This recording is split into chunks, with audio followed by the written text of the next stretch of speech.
Come on, technology. Counting on you. No. Yes. Are we going? Holy shit. Take 3. TPC 132. July 8th, 2020. 4:27 p.m. Eastern Time. Take fucking 3. God damn it. My buddy Phil.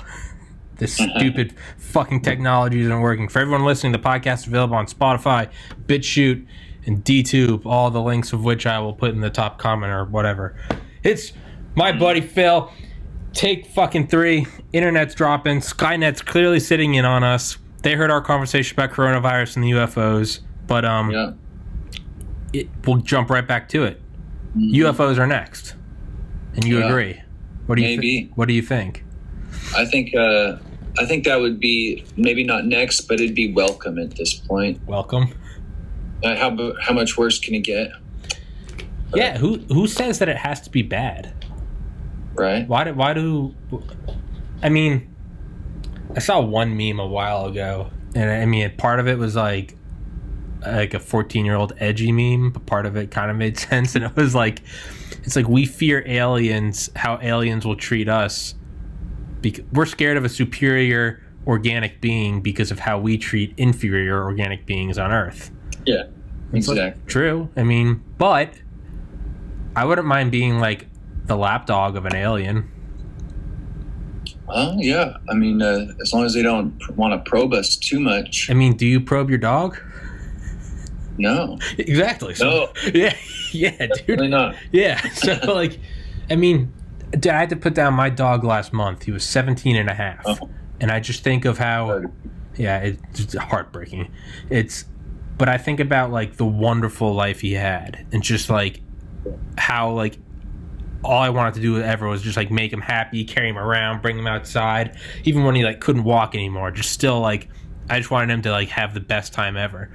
And I was thinking the other day, I was at Popeyes getting a chicken sandwich. This podcast sponsored by Popeyes. And I was, and I was thinking, like, sitting in line, I don't know what made me think of it, but I was like, man, how crazy is, like, a dog's life? Just, like, your owners love you. They just love you. All day, sleep in the sun, just eat, and they're your best friends. You're just psyched to see them. And they're psyched to see you. Like, they get out of work and they're like, man, I just want to go see my dog. And your dog's like, yo! And they're like, yo! And you just, how big is a bed, man? Even if you're a golden retriever, a bed is still like the equivalent of like you walked in and found like a 20 by 20 foot mattress. Like, a house is huge. A house is like a mansion to you. You're just going for rides. You don't have to pay taxes, man. And then you see other dogs and you're like, yo! And they're like, what's up, man? And you're just like, you don't know what's going on. And it's really just bliss. I mean, a dog's life. Yeah. And I was thinking, like, how crazy is that? And then I was like, would I mind being like a pet to some like god tier alien? They just like, I'm simple-minded, and they're like, oh, he doesn't even understand the stresses of quantum tunneling. Like, he's just my good boy. And I'd be like, fuck yeah, I'm your good boy, man. I could see that. I could see them living to be like 1,200 years old too, and they pity us because we. Oh yeah. That's the problem with owning a human. You always outlive them. Yeah. I live to be like 80 or 90. Yeah. If you treat them real well. Yeah. It's just a shame. Yeah. And they'd even give you like the best food and shit, because it'd be like vets, like, this is the food that gives your dog a good coat. They'd be like, we only give Tommy the finest sushi because it clears up his acne. And I'll be like, yeah, man, it's great. And it's just, you'd see like other humans on other UFOs, and you'd freak out. Like if you saw like your buddy from high school on like a different UFO and you guys are passing in space, you'd be like, woo!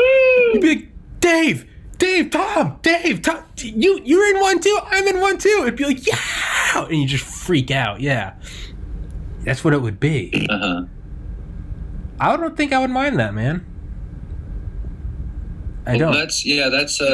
That's what's next, and it would certainly be interesting. I would hope, for the sake of my children and my dogs, that it didn't cause some sort of apocalypse or widespread anarchist panic. But we've already tested the waters of anarchy here in Seattle. Didn't work out. I was about to say, man. I was like, wait, Phil's in Seattle. I didn't know. I didn't know that Chaz or Chop, it was already broken up. I didn't know that. I thought it was still going. I thought it was still trucking. Yeah. No, they broke it up because enough people died where they were finally like, okay, we need to close it down. And I think it was mostly gang violence, which I kind of thought was going to happen at the first place. I was like, well, if there's no cops in there, then like all the like gangs and stuff are going to go to that area to like do their drug deals, and then they're all going to be there, and then they're going to have their turf wars like right in this little tiny area that's like essentially the size of, I don't know, like 5 or 6 football fields. Yeah. If you just put them all right next to each other. And that's what happened. And unfortunately, some young people got killed, and then so they finally shut it down after that. But then, yeah, you might have heard about the pedestrians that were hit.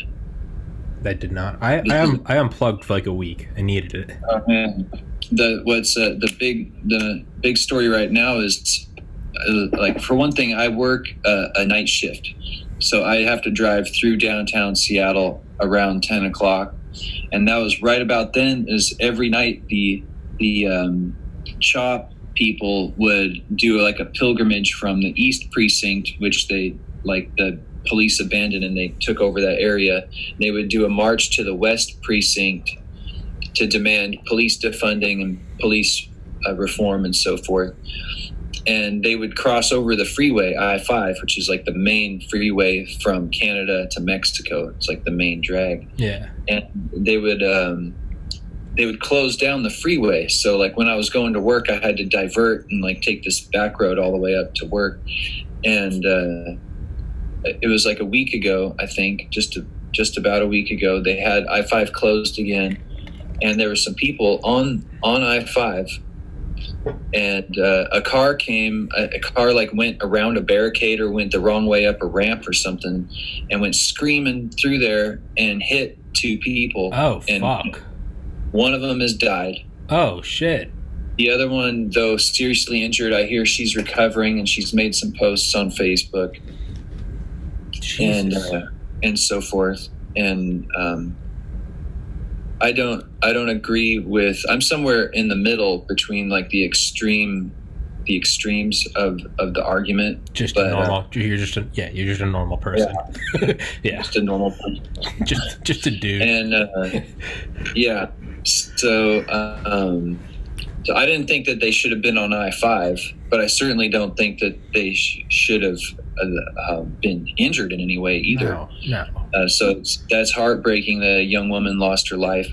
She was only 24 years old. Jesus. And this other woman that was injured, she's like 30, 32 or so. But something kind of spooky was the girl that passed away. Her name was Summer. And I can't remember her last name off the top of my head. But this other girl that got hit, her name is Diaz Love. So we got Summer and Love. Summer of Love. Yeah, and just earlier in the whole CHOP fiasco, before it turned violent, the mayor called it the Summer of Love. Ooh. So like, the Summer of Love has been killed by violence, like quite. God damn it! Quite literally, like what is going on? We're in a simulation. We're in a simulation, man. Confirmed. It is. Yeah, Confirmed. It's. Simulated. Yeah, I'm with you. Like, you know, part of me, there's just like my, you know, because my life isn't upside down, I have the luxury of just enjoying things status quo. So when I see shit pop up like Chaz, I'm like, fucking even though I went to California for a med school interview 7 years ago, but I've never even gone like west of Atlanta. I'm in Maryland now. So like, it's not even, but just, you know, my general, I was just like, man, fuck those people. Like, shut it down. Just like bulldoze it. And then I was like, then I started thinking like, why not let them try? And I was like, what? You know, part of me was like, I hope they defund the police just so it like devolves into chaos. But then I was like, why would I wish that? Like, defund the police and like maybe something cool happens. Like, why do I have to be some pessimistic asshole? Like, so then I took that stance where I was like, see what happens. Like, what if something great happens? Like, maybe it's, man, all the best inventions, they all happen by accident. So I was like, maybe we look back in 100 years and it's like, yes, the turning point. There's like BC, AD, and then it's like after Chop. And it's like, that's when like peace just flourished from Earth and we entered a new age of utopia. Like, okay, cool. Maybe it just had to happen like that. So then I started taking that stance, and, my naivety and my doe-eyed, like, maybe this is love. But yeah, it seemed like some people got shot, and you're telling me hit by a car. Summer of Love was poetically killed. So it didn't work, but it's easier for me because I don't have a family or kids, and I don't live in Seattle, whereas you have all of those. So like I can look at it as like a sort of, it's like a distant, it has no more weight to me than like a new meme. It's like, oh, let's see what happens. It's like a Netflix show. Yeah, just let it go, let it run. But then like you're a real person. You're there. Honestly, that's a grain of sand in Seattle. It's a very small area. It is one of the most dense areas of Seattle, Capitol Hill. It's like where all the young people want to live. It's one of the most high rent, nowhere to park fucking areas of Seattle. But I mean, from where we are, like I'm probably about 8 or 9 miles from there, and that's like a different world. Really? I'm more or less in the suburbs of West Seattle. Yeah. And Capitol Hill's not downtown, it's just downtown adjacent. Mm-hmm. It's just a short walk, like down the hill, basically, into downtown. But yeah, that doesn't affect us much over here. But defunding the police, it would be nice to demilitarize the police. Sure. Yeah. So that they're not a hammer looking for a nail at all times. Yeah. Everyone just locked and loaded with massive armor-resistant or mine-resistant trucks that used to be in Fallujah. Yeah, you don't really need those. That's sort of like the thing with the feller that was killed in Atlanta at that Wendy's. Ray Shard. I can't remember how to say his name. That was like after all the protests and the George Floyd and all that. There was a guy killed in an Atlanta Wendy's parking lot because he fell asleep in the drive-through. So they called the cops, and then the cops came and gave him like a sobriety test and talked to him for 20 minutes or so. And then when it was time to arrest him, he tried to make a run for it. Then there was a scuffle, and he was tased, I think, but then he grabbed the taser, which, mind you, had already been disarmed because it was already fired twice. But because he had the taser and he started to book it, one of the cops mowed him down, took out his gun, mowed him down. And it sparked the debate up all over again. I think they torched that Wendy's and flame broiled it. Yeah, but it's just like the cops, they don't have, it goes like straight from like, well, we're out of options. It goes from 0 to 100. Like 0 didn't work. Okay, the taser didn't work. Time to put them down. End them. Time to end them. On to the next dimension, sir. Yeah, there should be more steps. Middle grounds. Yeah. That'd be like, I don't know.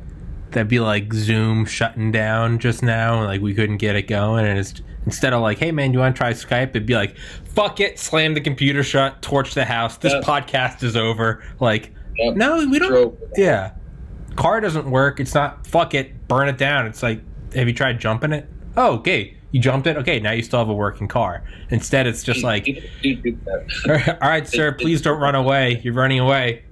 All right, man, say goodbye. Like. I'm also someone that I've never had to be a law enforcement officer, and this is, I mean, clearly this is just my bullshit opinion. I'm 29, have no idea what I'm talking about, but I'm going to anyway because this is my platform that I can be an asshole on, and I can kind of see where like, right, I can kind of see where like, if you're in that spot as a cop, I could kind of see it as like you're not really trying to be this like idyllic, like don't de-escalate. You're just like, I got kids, I got a wife, and if shit happens at work, it's me or him, and I'm going home. Like, I can definitely see where that would. I don't agree with it, but I can definitely see. Like, if you were drafted into war or something, if you were in special forces, you're just an occupying force. Imagine you're in Vietnam, and it's just like the 70s. You got a wife back home and kids. You see anything moving, you're just gonna mow it down or torch it. Like, you don't want to kill civilians. Like, that's not. I'm sure there are some psychopaths that did. You don't want to. You're probably just like, I'm going home to my wife and kids. I'm gonna shoot them. Yeah, I'm gonna shoot the next 10 things that move, because one of them might be a soldier. Yeah, you will not die more than you don't want to kill. Yeah, it's true. It's like, it's like kids in like Afghanistan, where like the Taliban would just go knocking on doors, and it'd be like, literally, like, you're old enough, like your balls have dropped, like, here's an AK, you're joining the militia. You said no, all right, put him against the wall, blow his brains out. Next brother, you're joining the militia. Like, yeah, okay, like, and then we look at it as like, you're in the Taliban. You're like, dude, I didn't have a choice, man. Yeah. It's if I was in 1940s Germany, I would have told the Nazis to fuck off. Totally, man. So much is circumstance, where and when we were born. Yeah. And if we were born just 60 years sooner, we'd been fighting alongside Grandpa. Yeah. Or we'd be in a camp, or we'd be the guard in the camp. Yeah. Yeah. And who's to say? I'd like to believe that I would be so righteous that I wouldn't do it, and I'd be like Sophie Scholl, and I'd go out swinging with my boots on, but can't say that for sure. Never been in that situation. Yeah, it's very easy to think about it and be like, man, I'd fucking shoot those Nazis, and I'd go down fighting. I'd rig my house up Home Alone style. Like, you have all these like, they didn't know that.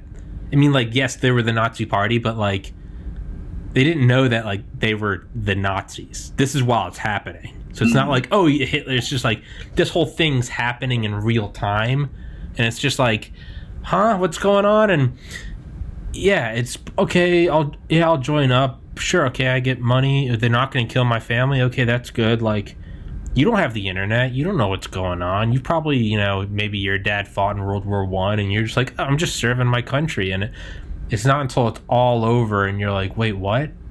I was on that side? And I'm sure there were some Nazi fucking demons that were just Nazis, and yeah, they need to die. But like, yeah, man, you're a guard, and it's like, they're just training millions of people. Train like literally like a locomotive. They're training them in on railroads and gassing them. And you're watching this apathetic murdering machine with the meticulous, I guess, execution, no pun intended, of their wrath, with the cold calculation of just like literally like a machine. And you're watching all of this and how they don't give a fuck about just like, there are reports from like Night by Elie Wiesel, who survived a concentration camp, just grabbing babies from mothers' arms, fling them up, and then just target practice. Babies. Fucking babies. And you're watching them do all of that, so you're seeing just how ruthless they are. You are then going to turn to that power and go, I'm not fighting for you. They've clearly just showed they don't give a fuck about anyone. Yeah. What is the right move?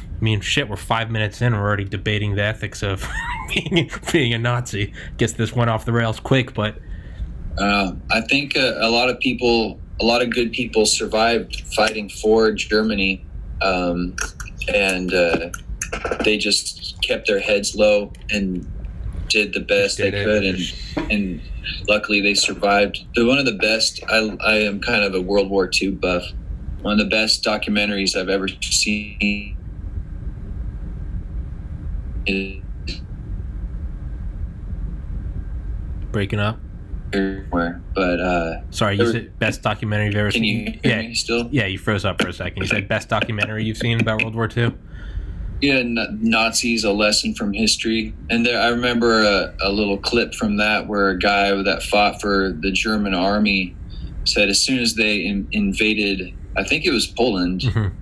It was when it was either they marched into Poland or they marched into Czechoslovakia. He said this wasn't Germany anymore. This wasn't the Germany I knew. Like we were marching in there, and like a lot of his comrades had turned dark, and they were doing dark things. And he said, like, this does not resemble my home country anymore. And he just fought in the army, and eventually he's happened to survive the war, so he was able to tell a story. But I'm sure there was tons of good people that were just swept up by circumstance, and they just tried to survive, and hopefully they made it. Yeah. And so that they could be a good person, come out the other side, and still be a good person. You know? Yeah. I mean, yeah, like what do you do in that scenario? I mean, I mean, I'm 29 now, but I guess I could see it, man. You're 18. You're in this. You're drafted again. You don't have the internet. You're very limited. All you know is your country good, everyone else bad. You're swept up into this thing. You're given a flashy uniform, told that you are the saviors of this nation, and just told to go take out the enemy of the nation. And it's you and all your buddies, and you're jacked up on hormones and literally meth because the Nazis gave them meth. Shit, man. I mean, yeah. It is a weird psychology of how, darkness can be adopted, especially in Nazi Germany. If you are, there's an audiobook I'll send you, Nazis and the Occult. Have you ever heard of that book? No, I've heard of that connotation before, though, Nazis and the occult. And I've seen some documentaries. It might even have been in that same Nazi documentary I mentioned. But I know that they started out like it sort of as like hippies. Yeah, they were into like the 20s, and they were into like Eastern mysticism and Eastern religions, and they would dance around naked, and they looked like a bunch of hippies. And then like fast forward 15, 20 years, and they're exterminating people. Like, what? Yeah. I'm kind of a hybrid. I have some hippie tendencies myself, so that caught my attention. Like, well, yeah. All my Burning Man friends are going to start a concentration camp if we're not careful. Yeah, man. I'm a couple years removed from it, but yeah, I had a couple year stretch where it was tie-dye, long hair, acid. Oh, that's right. That's what you were saying. Yeah, but they had the Anna Nerba Society. The Nazis did, the SS and the SD, and they literally, I mean, like, it sounds like a shitty like YouTube conspiracy channel, but I mean, like, they went on expeditions all around the world in the 30s and leading up to the 40s to like the Mayan temples, to the pyramids, to all these Eastern sites, and literally we're trying to find like relics of, because they were looking at it as, they were trying to look at it, I could be butchering this, they were trying to look at it as like, is this just a form of science that we haven't discovered yet? You know, they were looking for the lost ark. Yeah, well, Indiana Jones had to stop. Yeah, exactly. That's factually correct. But apparently Hitler was obsessed with the spear, or the whatever it was that supposedly pierced the side of Christ on the cross.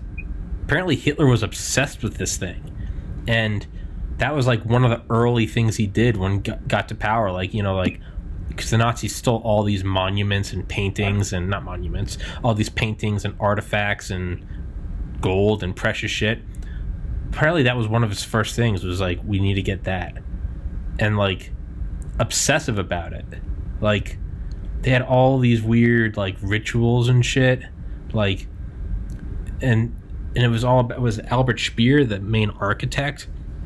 They'd always talk about like all this shit, like these ceremonies, they always need to be done like at midnight, and it's like you have to like turn off everything and have these big columns, and like you gotta have these 100-foot tall like Nazi drapes, and everyone needs to be there, like torches everywhere. It was very, I mean, that's what they thought it was, and they called it the cement of blood, where like you'd get initiated, and then like they talk about it in KL, A History of Nazi Concentration Camps by Nicholas Weissman. They talk about how they'd literally be like hammered at like 3 a.m, and they'd like go like choose like a prisoner, and they just start like beating the shit out of them, and finally it would almost like escalate to like a crescendo, and then they'd kill him, and it was like it was like a rite of passage. It was like, you're one of the men now. Like, you're not just a guard. Like, you showed that you're here for like the fatherland. Yeah, man, that's some dark shit. It's crazy dark, man. I like to sometimes think like this house that we live in here is a 1905 house. Oh, yeah. So I look around these walls and I go like, this was just standing right here when Hitler decided that he was going to do that, and all that stuff happened, and Granddad was a young man and he shipped off.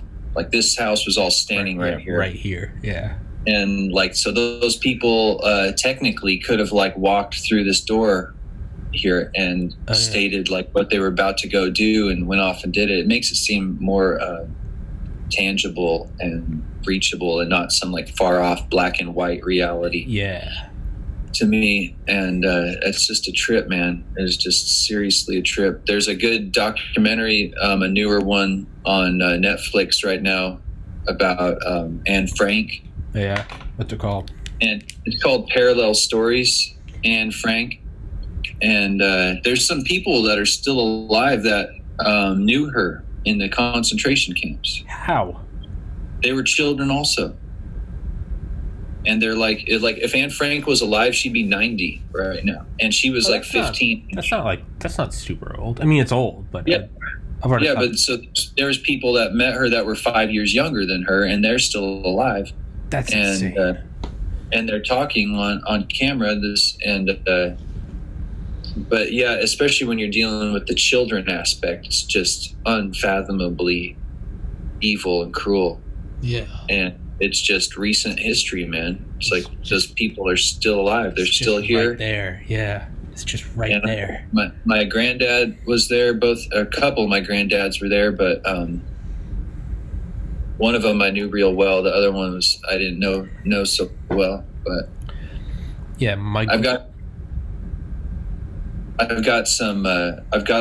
a lapel pin type thing that my grandpa captured in Italy, and it's got the Italian flag and the Nazi flag on this like little cufflink type of thing. Oh yeah. And that's my I don't know what you call that, heirloom, relic or whatever. Yeah, an heirloom, a relic from WW2. And Grandpa actually brought back a bunch of cool shit. Most of it's at my auntie's house, but there's like a Luftwaffe helmet. There's a gas mask. Shit, dude, can you get that? Can you get that shit? I don't mean like steal. I mean just like, dude, I need to do a podcast with you. Just have it fucking hold it up, man. That'd be badass. My great uncle was on D-Day, and he died a couple of years ago. But yeah, he was on Omaha Beach. He was 18 years old. Rest in peace, great Uncle Rich. And then went and worked for the FBI for 50 years. I mean, goddamn, fucking American. But he had I vaguely remember seeing it. It was probably had to have been 10, so maybe year 2000. I remember going to his house and him showing us shit. But I remember one of it was a dagger with the swastika emblazoned on it, and he had some other shit that he literally took off the bodies of the Nazis he killed on D-Day. I mean, it's just like, holy shit. I've got pictures of my grandpa's stuff, and I actually posted them on Reddit like maybe 5 years ago, and I didn't think it would garner any attention, but it got like 4,000 votes or something, and people were all over it. I called it creepy Nazi shit too, and people came at me for being judgmental about the creepy Nazis.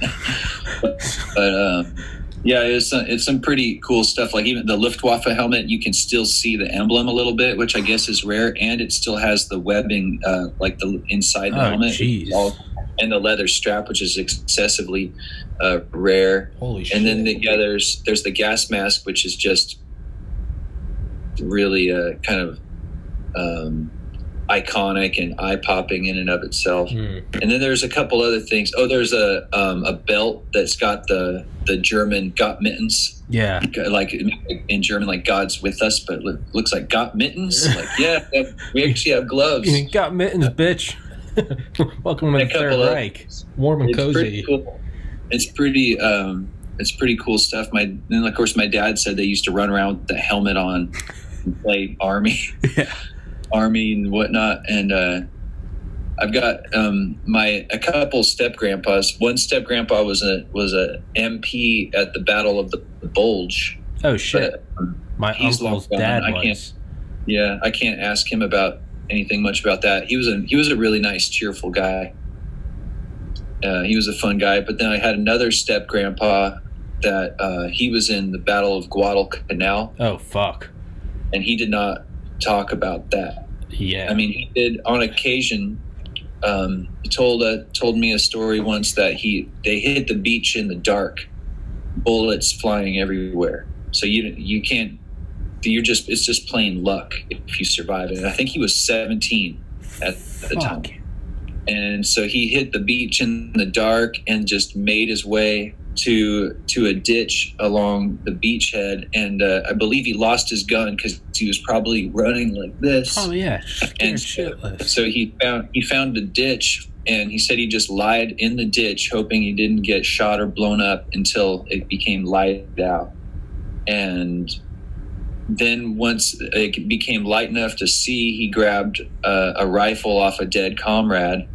And then what was left of the forces that hit the beach, they had become pretty heavily decimated. I think very heavy casualties in those groups.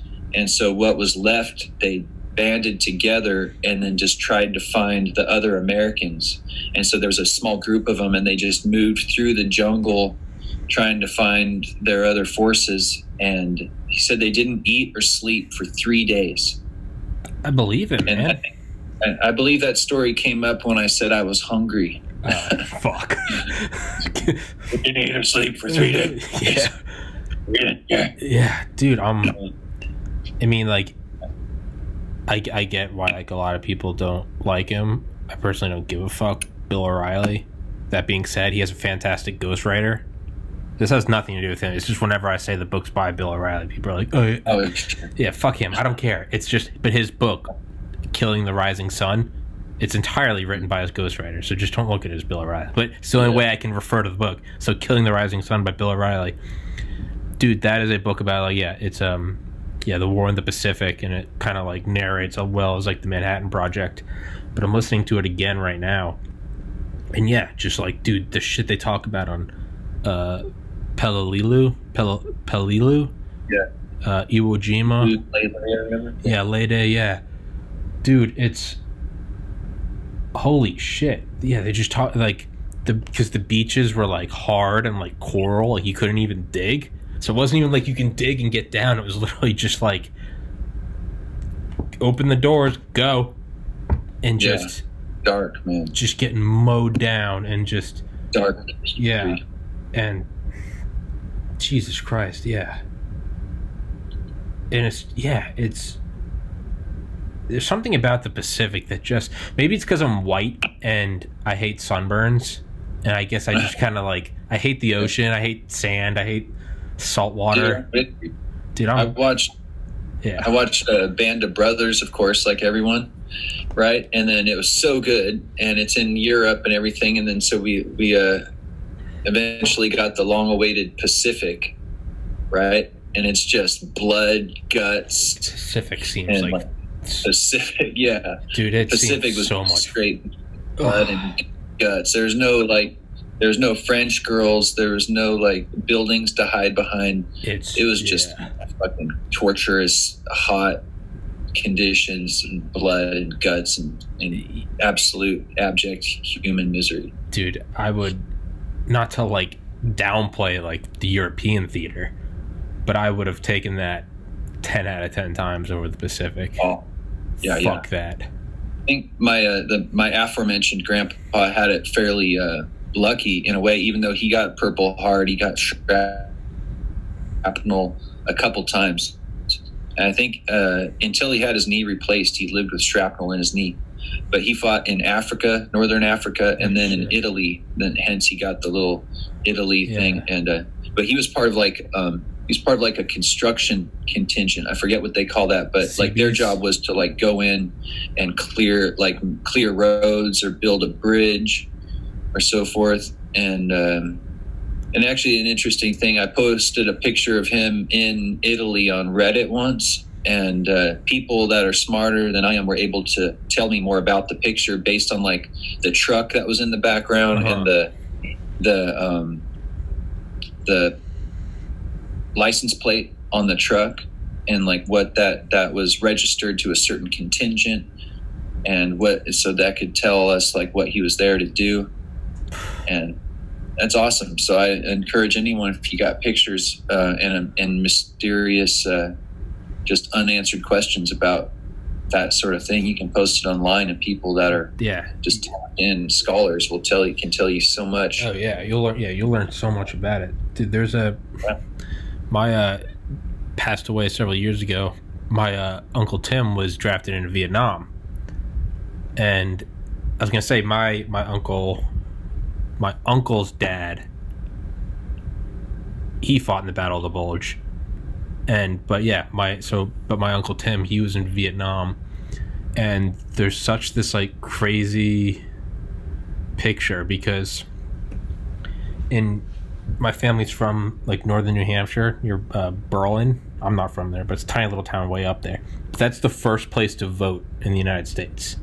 That is the first place so there are like these like old like rich lodges up there. It's a poor town, but there are these rich lodges up there in the mountains. And it goes back to, I don't know how many, like a century ago, but it's like, the presidential, like the candidates will always go there and be like, I'm casting my first vote because insert state stands behind, whatever just your canned bullshit is. But so, at the time, I think he was running for Senate, but a young JFK is up there, and there's a picture of him, and he's like standing with this like crowd of reporters. It's got to be in the 50s, and you can see in the pictures is my Uncle Tim, 10 years old, maybe maybe 10 feet from him. Yeah, there's just this black and white photo. But then it's crazy because like 10 years later, like that young kid was drafted into Vietnam. Like, well, granted, JFK was dead in 1963, but like indirectly, it's like this weird, like 10 years later, like the different paths of like this incarnation. Yeah. You can be this like part of this like political dynasty, billionaire dad from bootlegging moonshine in the 1920s into being, may or may not have had mob ties.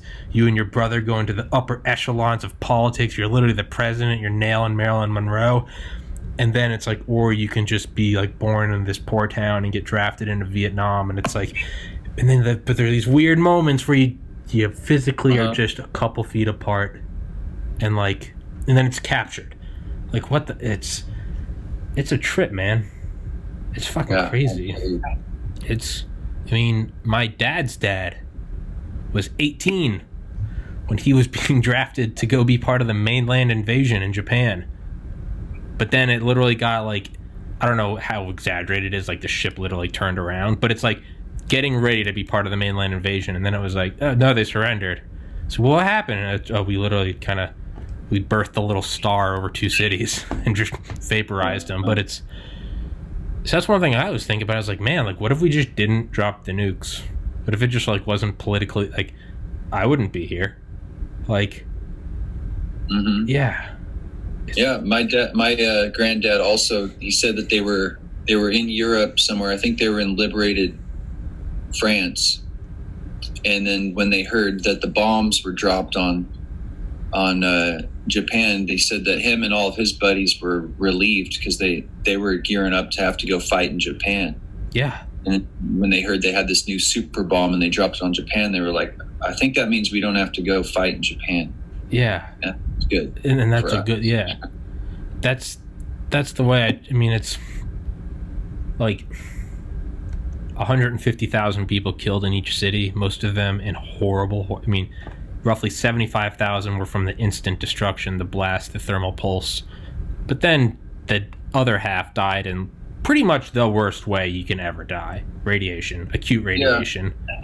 And like I look at that, I'm like, that's horrible. And like, did we have to drop them? You know, and it's easy because there's 75 years between then and now. We have this luxury of just looking back. But then I think, man, imagine just like two bright white guys like you and me. Imagine me and Phil, and we're hopping onto our 5th island, and like, how many times have our like crew been replaced by just, you know, hey Bob, you're in the crew now, you're replacing Jim, and then tomorrow, hey, Bob's brains are on my shoulder. Hey, Kevin, you're replacing Bob. Bob replaced the next day. Kevin's heart's on your shoes. And it's like, you and I are just like, hey, Phil, we're still surviving this thing. And it's like, fuck, man, I just want to go home. I'm fucking burned. You know, we're literally burning these Japanese people alive with flamethrowers to get them out. Women and children are killing themselves and jumping off cliffs because they've been propagandized to think that we're the aggressor. And then... well, I don't know if we should drop these bombs on these cities, man, you know. No, fuck that. You're like, drop them all, drop them yesterday. I want to go home. Like, and like, yeah, I've heard compelling arguments that they wanted to see what would happen. Yeah. They had this new toy and they wanted to fucking test it out, man. Andy Stump said that. It's real quick, Phil, I gotta go piss. All right, bro. I don't want to edit this out, so can you just fill the gap for like 30 seconds? Just talk. Just gibberish. Boom, boom, boom.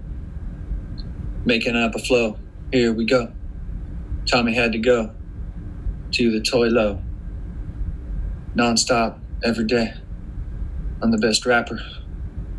I'm not born in the 20s, so I'm not a flapper. Tommy's in the crapper. Keeper, trapper. School time, schoolhouse, school bell, stay by the bell. All them kids on the show. Where did they go? No one knows. I just flow. Will it ever stop? Yo, I don't know.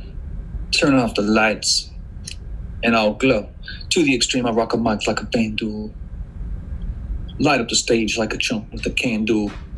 Dance. Yeah, man, there's something I do not understand about like video editing, where it's like if I have it's just like one solid file beginning to end and I upload that, like we'll just say it's like a gigabyte. But if I have to go in and like cut something out, well, one, you would think by having less information there would be just less. Not only is it not less, it will like double in size. And that's I have a biology degree, and I'm not even going to pretend to understand this. Oh, well, it's this video format, and it's all I know is it takes like twice as long to upload to YouTube. So now I'm just like, hey, people strange. talk. Yeah. I used to be a videographer until I got completely sick of that. So that doesn't sound right, man. Yeah, I think maybe it's iMovie. I don't know. Are you using a free software or something? Well, no, I use Zoom because Zoom records its like own file, and then I screen record with QuickTime Player, and I screen record, and that's the one I upload to YouTube because it's higher video and audio quality. But I like Zoom because Zoom has its own like internal recording where it's not recording the screen, it's literally just like directly recording the file. And so like an hour-long podcast from QuickTime Player, even after I compress it from 4K to 1080p or 720, it's still like 5 gigs. Versus Zoom is like an hour podcast will be like 300 megabytes. So I can upload it to, because I upload to YouTube, DTube, BitChute, Spotify. So like I like that small file for those, because if I try to do the huge file for all of them, not important. No, but it's iMovie. So what I was gonna say, nukes. So we had enough fissile material to obviously detonate the first one, which next Thursday is the 75th anniversary of the first nuclear weapon going off, July 16th, 1945, 5:16 a.m., 5:30 a.m., Alamogordo, New Mexico, Trinity. We detonated that one. Then we detonated August 6th over Hiroshima and August 9th over Nagasaki. So we had enough for a test. We had 2 more, and then we had a third that we didn't use. And it's been called the Demon Core, and it has its own story of coming back to the U.S. So we didn't have like an endless amount, so we used 1 to test, and then it took 2 to get them to surrender. Yeah, from one hand, I get it. One, I just straight up get it. Like, hey man, drop it so you don't have to keep fighting. Because if I'm there, I'm saying, yeah, fucking drop it on an orphanage. I don't give a shit. I want to go home. But just trying to look at it like tactically. Like, okay, could we have just tested it, dropped it off the? Because 87% of the scientists at the Manhattan Project, physically there, wanted them to do a burst off the coast so the Japanese people could see what this was. But the head guy of the Manhattan Project, Leslie Groves, took that, said this is, pacifist bullshit, and basically crumbled it up. But if we only have 4, test 1, and then we drop 2 on cities, and even when we dropped the second, it's not that we dropped the second and then they surrendered. 5 more days went by where we were getting ready to dropped 1. Oh my God, they didn't surrender. Drop another. We dropped the second one, man, and they're still not surrendering. What if you had dropped one off the coast and then dropped a first and a second? What if they didn't surrender after the second and you have no more? Then what? So, on the other hand, Andy Stump, former SEAL Team 6 guy, and Joe Rogan, they're talking about it. This was years ago, and he was like, do you think we needed to drop that on Hiroshima and Nagasaki? And he's like, I've heard it argued that we could and we couldn't. And Rogan's like, do you think they just wanted to see what it would do over a city full of people, knowing they could never do this test again? And Andy Stump goes, yeah, I mean, I could see that being a larger than negligible amount of like, let's just do it. Let's just see what fucking happens. Yeah. Yeah, that guy's a good guest. Andy Stump, yeah. Yeah, I checked that out when he's on. He's been on there a couple times. Yeah, I've tried to get him on here. He won't respond. But, he's big timing you? Yeah. Hey man, fuck Andy Stump. I'll fight you. Yeah, I've tried to get him on, but actually I remember I just saw like every once in a while like a random one of my videos will kind of like get more views months afterwards. And like I got a comment on your on your video like the other day, and it was like, this motherfucker drinking out of a mason jar. Yeah. And I was just like, yes, he is. Great comment. That's my hippie tendencies, man. Yeah. I drink out of glass. Yeah. I was never like, possible. Glass. I was this like, water's never seen plastic. It doesn't even know what it is. Doesn't even fucking know. It's sheltered. This is American water. But yeah. I drive up north of town and get water out of a spring. Is that a true story? Really? There's a town north of Seattle called Linwood, and they have a spring, and we like to call that Lynn Hood because it's kind of a rough area, but it's improving. But they have a spring there where people line up to get the water. So I bring these big 5-gallon glass jugs, and I fill up. I get about 50 gallons at a time. It lasts my family about a month. Fuck yeah. And we only got the best motherfucking water. Dude, we got part of my family has a place up in New Hampshire, but yeah, dude, water is straight from a spring, or not, like a well, just like 400 feet down, up in the middle of the mountains. Dude, you drink that and it's just like, like it sounds cheesy, like from the earth, but you drink it and you're literally just like, it hits different. You're just like, fuck yeah, I'm gonna go like chop some wood and like weave my own clothes or something. Like, I want to go skin a deer. Yeah. Amen. Yeah. So you're in Maryland? Yeah. What was the lockdown like in Maryland? What was your experience like for that? Pretty non-eventful. I just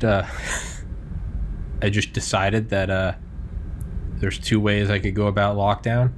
And it was just like not take it well mentally, or I was like, I can come out on the other side better off. And so I've lost like 15 pounds and probably listened to about 50, no bullshit, about 50 books on Audible. Nice. And done about 100 podcast episodes. So lockdown has been, I mean, I guess good. If that, I guess, I mean, it's lockdown and you can't. It's been productive for you. Yeah. And you make the best of it, and it's been good for you. And you can say that without disrespecting the people that suffered or lost their lives or lost other jobs or had trouble paying rent or whatever. But yeah, I mean, no disrespect to the 120,000 dead. I can go in this one of two ways and try to make the most of it. Yeah, it's but I think it might be starting up again, like a second wave of shutdowns. That's what I hear, and that's interesting. You're hearing that on the East Coast. We're hearing that on the West Coast. Yeah, and things haven't. For me, they didn't change much. I kept working the whole time because I have a government job. Fuck yeah. And we are being like partially furloughed right now. Like they're shaving our hours a little bit, but it's not too big. And I have overtime too, so it's just kind of evening out. But my wife is a massage therapist, and they've been shut down pretty much indefinitely. And now they're starting back up again, but she doesn't even want to go back because she'd have to work in like a mask and like a surgeon's gown and gloves. And she's just like, fuck that. She doesn't want to do that. And we're lucky enough to where like we can hack it on my salary. Mm-hmm. And but yeah, the kids are out of school, and we just made the best of it. And we'll continue to make the best of it, no matter what happens. And hopefully, shit doesn't hit the fan too hard. Yeah, I mean, we're not at war in the Pacific. Like, we can make the most of it, you know? Yes. We can make it through this. If our society survived the trauma of that, I think we can make it through this. And we can make it through the police brutality issue as well. Yeah. Where do you think that's all going? I really did unplug for like a week. I didn't even really realize it until the last couple guests I've had on. I realized I'm not up to date on anything. I kind of just every once in a while you need that. Just give your brain a little rest. Just kind of give it a little massage. Just like every time you come back, there's always like, oh man, you didn't hear the fucking world's burning down. Yeah. And you're like, oh, I looked out my window and neighborhoods seem to be peaceful. But yeah, that's what I realized. I was like getting so like almost wound up on your phone at night, and I realized I'd be like, what the fuck are we, I'm laying there sideways, just my fat face pressed up against the pillow. I'm like, we can't defund the police. What are you doing? We can't be doing that. Stock market's great. I can't believe Joe Biden. I can't believe Donald Trump. The world's fucked. It's the end of the, and I'm like, we're all fucked. We're all and then I like every once in a while, like I'd accidentally like drop my phone, and I like couldn't find it, and in that like 10 seconds of it being gone, like you just hear like the bugs at night, like zzz, it's just like you look out the window, it's just like a star twinkling, like the leaves are, like, hey, is that anything really bad at all? You're in bed, air conditioners just humming along.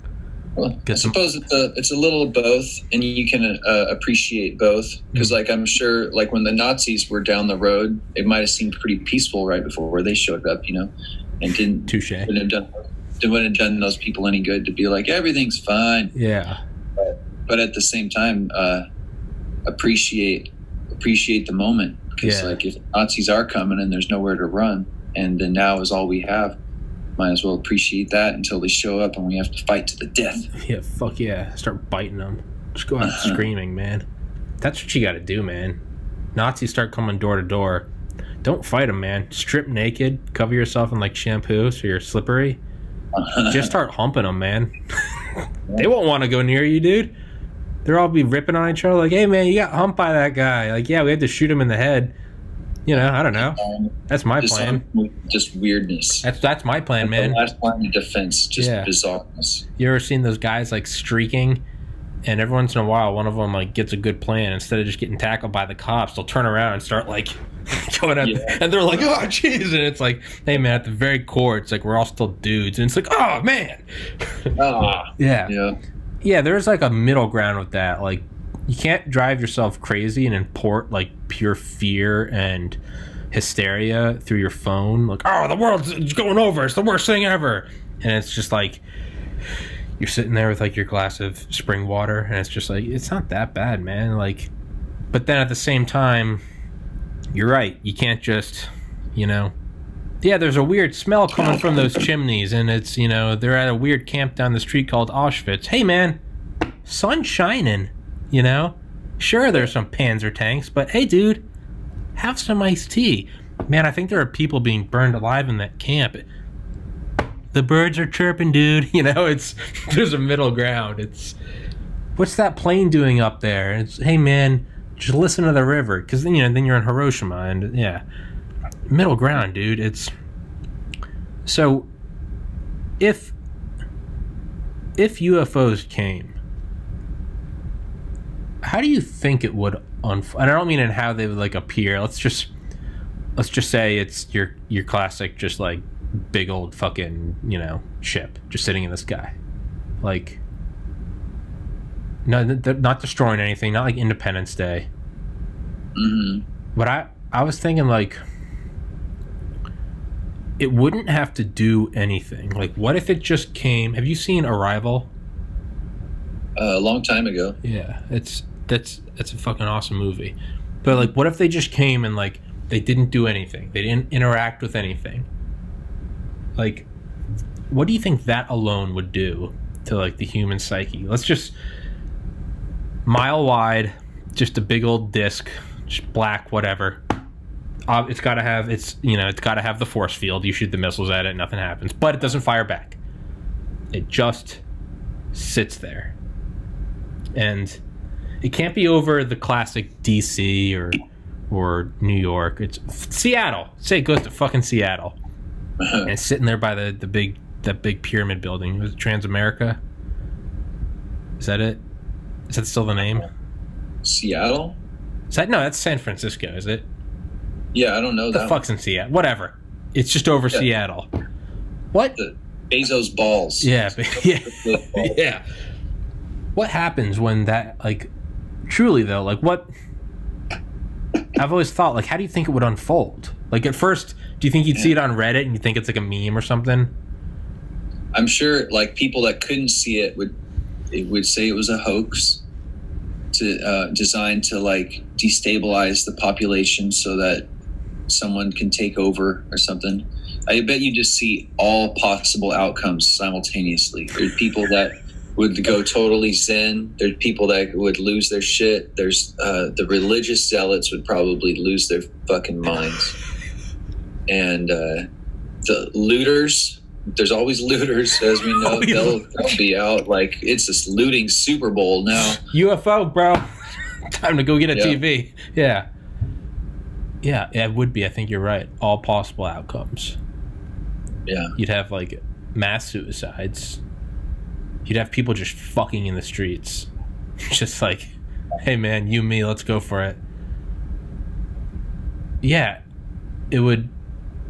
Well, then there would have to be like live streams. People would start to get like people, not just like, do you trust the news? It'd literally be like, I would call you and be like, Phil, is there a big? And you'd be like, I'm looking at it, man. There's like a big old fucking. And I'd be like, okay. Well, this is weird. And I would live stream it, and then people would be like, oh, look at all these different live streams. You can't deny all the live streams. And they're like, yeah, you can. Those are all agents. But then someone would be like, no, I know that guy. And be like, then you're an agent too. Yeah. It'd just be all possible outcomes simultaneously. You're right. That's just VFX. That's a deep fake. And finally, I would not trust the stability of society in that moment. No. So I am an armed citizen. I would protect my family with my rifle. With extreme prejudice. Goddamn right. Oh, we would have the ammo boxes, and we'd set up a perimeter. Get the Luftwaffe helmet. Yep. Yeah, man. I think you're right. I don't trust this. I don't trust the like Men in Black, A human is smart. People are stupid. Yeah. Oh, yeah. Yeah. That's one of the best quotes ever. I share that one with my kids from time to time. Yeah. A person is smart. People are stupid. Yeah. That's one thing. I'll keep going. Yeah, that's one thing I've thought about with coronavirus. I was like, how quickly it went from like, this can't come to here, to like quarantine, to like get in the car, we're going to Walmart, grab everything. Don't, fight to the death. We need the toilet paper and the Windex. No one breathe in the air. Fucking go home, shut the doors, fill the bathtub with water. It's over. And that happened really quick. Yeah. And it kind of simmered. But that's one thing I thought was like, okay, I just saw firsthand. This was my little experience. That pretty much cemented in my mind, like, once I can turn this podcast into, like, revenue, I was like, I am going way out in the sticks. Like, yeah, that's what these last couple months, really the first, like, week of quarantine, that's what cemented in my mind. I was like, everyone went crazy.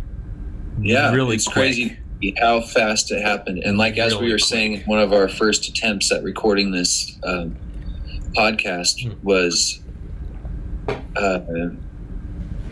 just with the arrogance of us at the beginning, but it wasn't unfounded because we've heard these things before that, like, fucking bird flu, swine flu, Ebola, Zika. It's gonna fucking rot, melt your insides, and then it comes and goes, and we're like, once again, we're like, see these fucking guys, and then so it started up again. I remember going to a Mexican restaurant with family, and my stepmom was saying, like, hey, what do you guys think about this? I think it was still January, might have been February.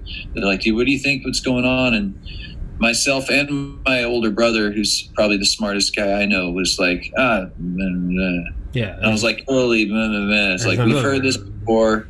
It's like part of the news cycle. Like every year and a half to 2 years, there's some virus we got to be scared shitless of.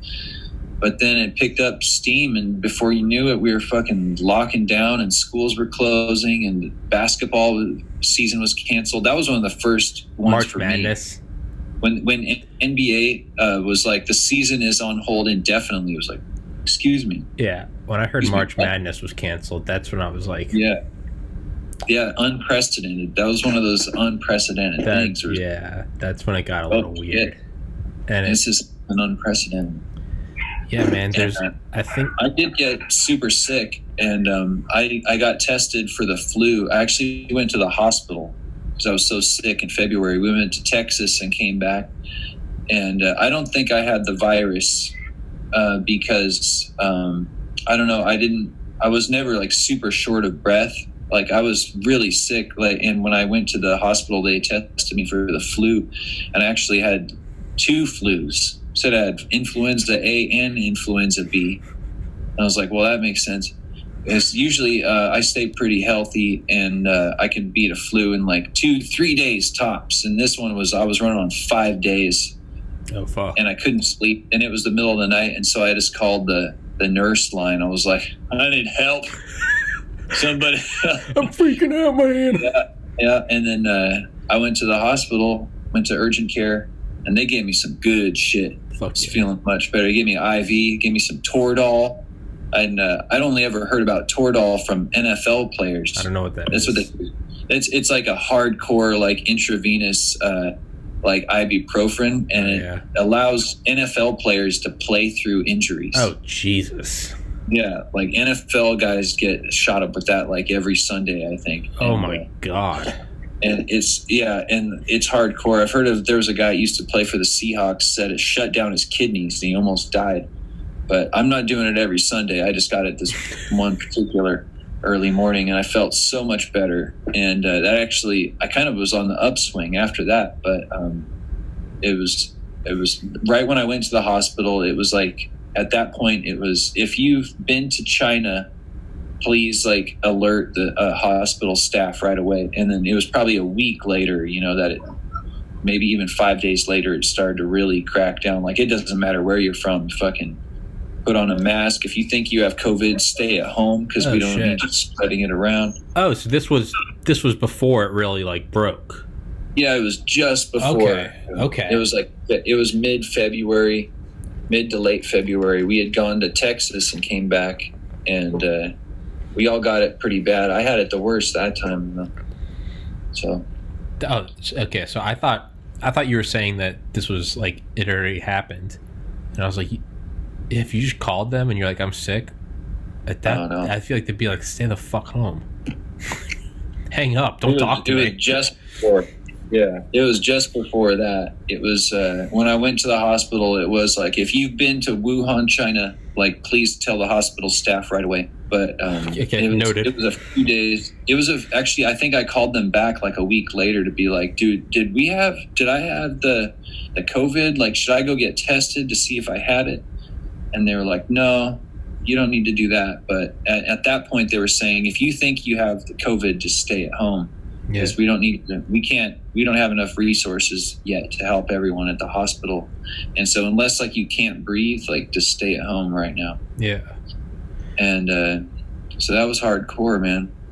And I don't know. You're right. It wasn't unfounded, because you're right. It's every couple years. I remember it was like my first week of college. So it was like August 2009.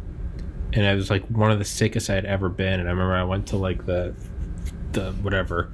health center, and I got some like antibiotics, and and I was just like shaking and like cramping, and they're like, and I started to get better, and they're like, it came back. They're like, yeah, I had whatever it was, like H1N1. And I was like, really? And they're like, yeah. And I was like, I mean, that sucked. Like, I was really sick, but I was just sick. Like, it sucked, but it was just, if you've ever thrown up and had diarrhea and the chills, it's like, it sucks, but it's, you're sick, whatever. This one was different, because it was, here it comes, and it's like, oh, yeah, all right, man, yeah, sure. Yeah, once again. Yeah. And I think it was like a couple episodes before I had you on, or maybe only a couple after, like within a couple days, I was supposed to have on this guy that you could to do like when do you gotta go? I know you gotta work and shit. I don't want to keep you forever. Oh, in 10 minutes or so. All right, cool. You go to do in 12 minutes? Sure. Hell yeah. I'm the great debater, or the great deal maker. I got 12 minutes out of him. 5:45 my time.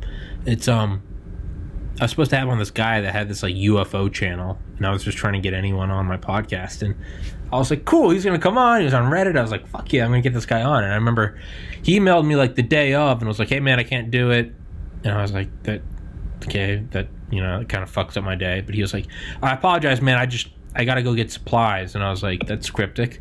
And he was like, yeah, I gotta go get like masks, like food and water, because the government's gonna start shutting down California. And I remember when I heard that, I was like, of course the guy at the UFO channel is now convinced that the government's going to shut down the state. Because that, at the time, how many times have we heard that? Every president for the last 5 presidents, they're going to declare martial law, FEMA camps, National Guard, and it never comes. And so here's the UFO guy. I'm like, of course this guy needs all this shit because, the black helicopters are coming. And I said it as much when I had someone replace him, and I'm chatting with him at the beginning and I'm like, hey, yeah, man, I just had a guy, and I just told him what I just told you. And he was like, what? And yeah, man, eat a big old slice of humble pie, because that is exactly what happened. He's never responded to me since, but shout out UFO guy. You saw the writing on the wall. I apologize. I would love to be in your militia when it all goes to hell. But yeah, man, it's weird, because this one actually did sweep the world, and Olympics, March Madness, everything just shut down. Yeah, it's crazy. Yeah, it's. Do you think this opens the door? How do you think this is going to affect the next scary virus?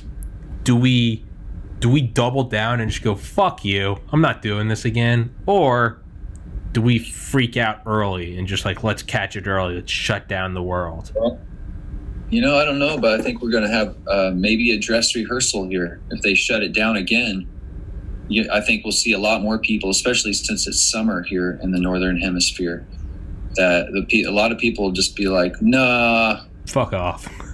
Fuck that. Like, and then other people will be in the middle, and like they'll be like, we're going camping, but we're going to stay 6 feet apart, and we're going to have a big bucket of hand sanitizer we just dip our arms into. But we'll see what happens with round 2 of the shutdown here, man. Because also the economic thing, and the big thing is like an economic downturn also means people die. Yeah, as we know, and there's also the I kind of lost my train of thought there for a second. And I'm still trying to get it back. Fear mongering. Do we shut it down? Do we double down, or do we say fuck off? Middle ground. Do you think people that are going to go really far in and be like, we're shutting it down now? I'm hiding in my basement. I don't know, man. I guess we'll see what happens. It's going to be interesting here, because I've heard that certain areas have a big surge of cases. Like some of the places around here in Washington got a bunch of cases where they had like 1 in the first round. Now they had like 15 in a day, or something. Like small towns in eastern Washington, which is kind of like the more arid farmland areas of Washington. And like a lot of people don't know, Washington's like 2/3 sage country and desert. Like the only western Washington is evergreen. I just assumed it was all Seattle. Yeah, in my mind, I just have this image of it's just. Yeah. You go an hour east, and you're past the mountain. Once you're past the pass, you're into sage country. God's country. Yeah, it's a red state once you get east of the mountains, man. Yeah, dude, I remember when I lived in Maine, my junior year of high school, coming from Atlanta. I remember they were all like, so we moved to like Portland, Maine, which is a tiny little place compared to fucking Atlanta, and they were like, "Are these the first skyscrapers you've seen?" And I was like, "What?" And they're like, "You're from Atlanta, right?" They're like, "Georgia, it's all just like farms and shit." And I was like, "What image do you have of Georgia?" That's just pretty like, ignorant. Do you think I'm just coming up with like my banjo, like I got blisters on these fingers, boy? Ding, ding, ding, ding, ding. And I remember they asked me, they were like, because this was like 2000s, like like Usher, Lil Jon, Ludacris. They're like, "Do you see Usher?" And I'm like, "Yeah, all 50 million of us just fucking walk." I was just like, "Yeah, you fucking dipshits." But I guess that's my image of. I was just like, "Yeah." I was like, "What? Seattle?" I was like, Washington. It's all just Seattle, where apparently I superimposed the San Francisco skyline, and that's all. I assume it's that, and I just assume it's like rainy and forests. That's basically Oregon and Washington both have this. They're almost mirrored states in a way, where it's like if you combine them together, like there's Oregon, there's Washington, and then like over on the coast, it's all green and like liberals, and then but the majority of the eastern side of the states is all like farmland, and God's country and arid sage country, farmland, and that's where actually a lot of my family's from. Good people. Yeah, man. Those rural places, dude. I love it. I mean, I like the conveniences of cities, but goddamn, man, yeah. I know. I'm totally torn, man. I love the city and all the culture, modernization. But good coffee and the ocean. I would feel kind of lost if I wasn't near the ocean in a way, but I also love getting the fuck out of here. Yeah. And there's some good coastal towns where you could get both. Ooh. Especially like the peninsula is mostly sparsely populated here in Washington, because like we're on the Puget Sound, which is an inlet from the ocean, and that all along Puget Sound is pretty well populated. But if you go out onto the Olympic Peninsula, it's pretty sparsely populated. It's just trees and mountains as far as you can see. It actually takes forever to drive around it because there's no easy way to just plow like a freeway right through it. Yeah. So if you drive around the peninsula, I mean, to circumnavigate the whole thing, it takes like 12 hours or something. Yeah. Just little coastal roads the whole way. Yeah. And we're gonna go out there and stay at an Airbnb at the end of the month here. Hell yeah. Yeah. Yeah. Isn't it just like the ultimate wilderness there? Like, it's like if you like, I think there was like a plane crash years ago, and like some girl survived, and she somehow survived like 20 days. But they're like, dude, if you're out there, like you might as well be in the middle of like the Sahara. They're like, it is like dense as fuck. Like you are, not that I know, but yeah, man, it's.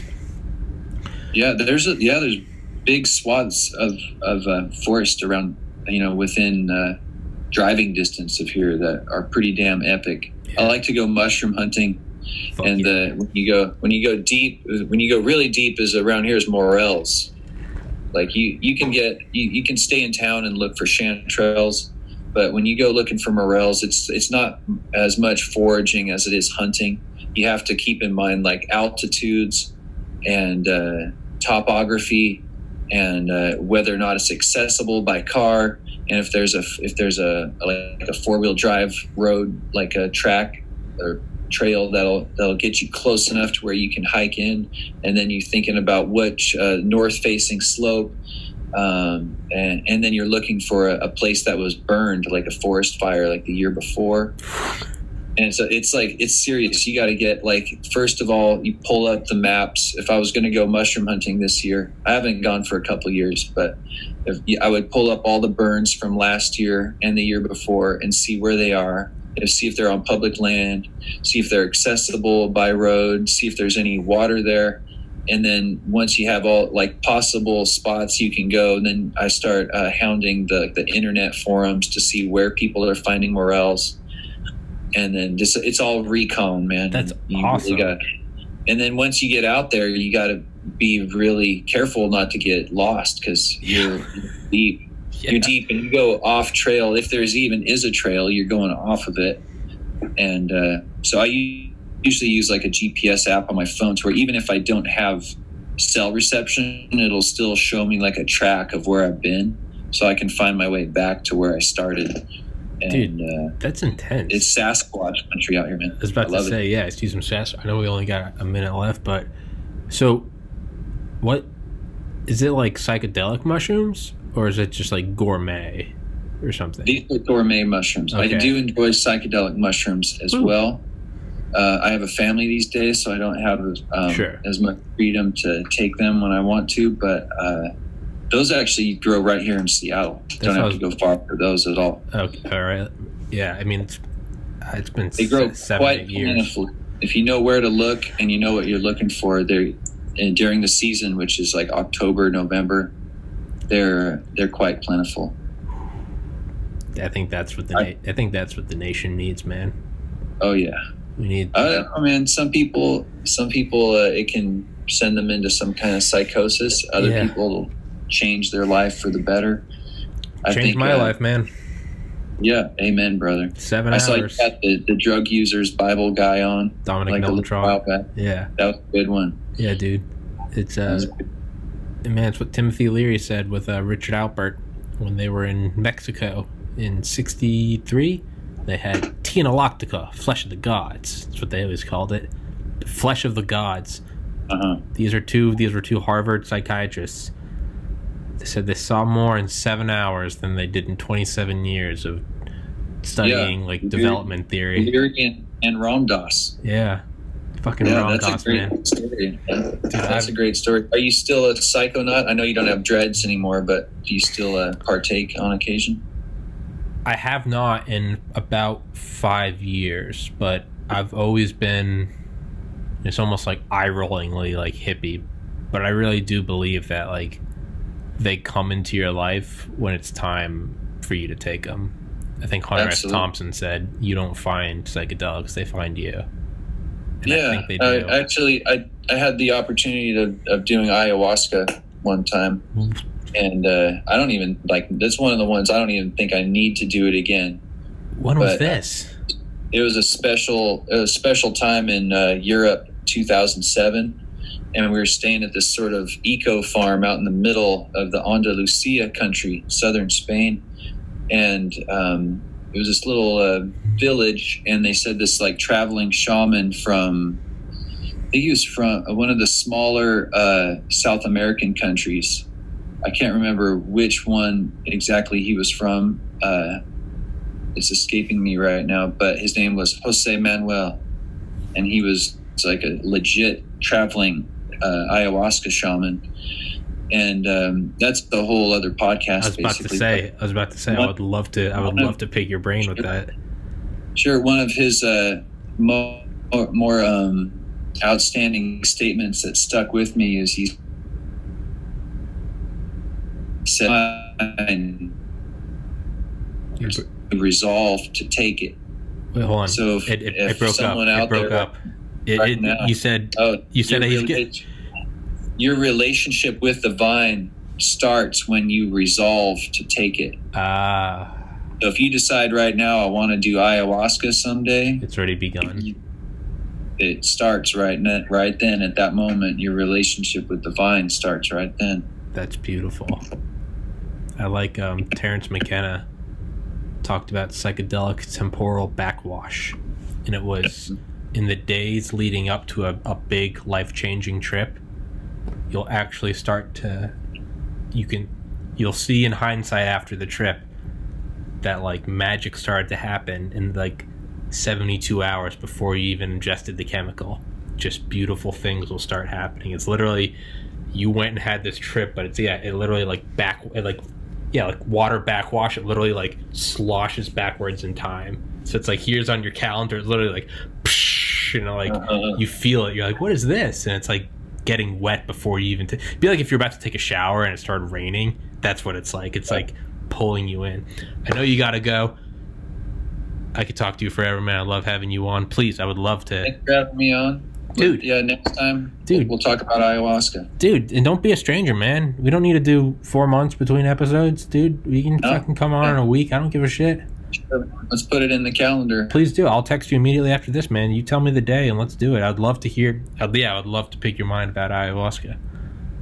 All right, man. I would like to say congratulations on 100 episodes. Thank you. Continual growth. Thank you. And more views each time. Fuck yeah, man. I appreciate that. It's hopefully it goes places. I like it, man. It's the podcast is in itself a fucking psychedelic trip. Follow the vision. Fuck yeah, friend. Man. Fuck yeah. Thank you for doing this. Stay safe. COVID, UFOs, riots, summer of love. Yeah. Hopefully next time we won't have any bad updates. If the UFOs come, take Phil and I, take care of his family. We will be your lapdogs. Just take us up there, shoot us through the fucking universe. I, for one, welcome our new overlords. Dude, I'll Rick and Morty this shit, man. I'm down for it, dude. Fuck it, let's roll. Thank you, Phil. Till next time, brother. You.